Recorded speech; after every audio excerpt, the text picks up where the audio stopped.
I'm Melanie Williams. I lead the global real estate sector for the firm.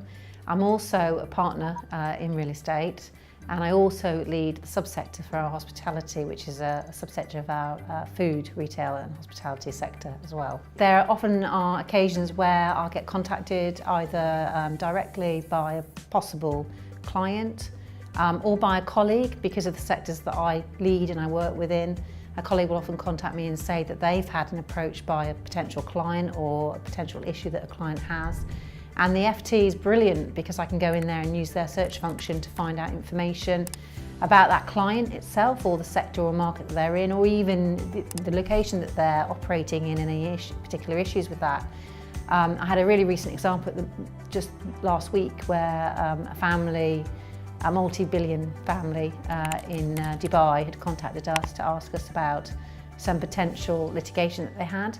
I used the FT straight away to have a look and see what issues they had, whether they appeared in the FT, any articles around the hospitality market in Dubai in which they were operating, and there were articles there. And the brilliant thing about the FT is those articles go back quite a few years, so you can really pick up a patchwork of information to get the story behind what's going on, and then you go in fully armed when you see the client.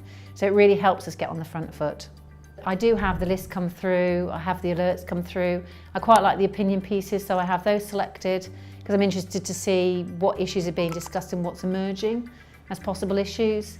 And that actually helps me enormously when I'm talking to my clients to have real sector depth and knowledge, but not just in terms of sector depth and knowledge, but to be able to talk to them about issues and give them the opinions that I've read and see what their views on those opinions are. And that's a great area for debate, really. But I use it in the morning. I scroll through it on my handheld device to check what's going on in the news.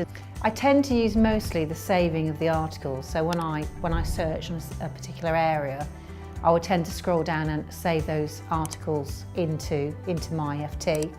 I will either use them to send to colleagues because I have to keep informed all of the various colleagues in my sector, and vice versa. I get lots of articles sent to me from colleagues saying, Mel, you should read this article, this is interesting. I tend to look at the emails that I get in the morning on my way into work just to check the headlines. So I have the breaking news tagged, and that comes through because I want to know about that. And there was an article that came through about House Fraser this morning, which we've all been waiting for.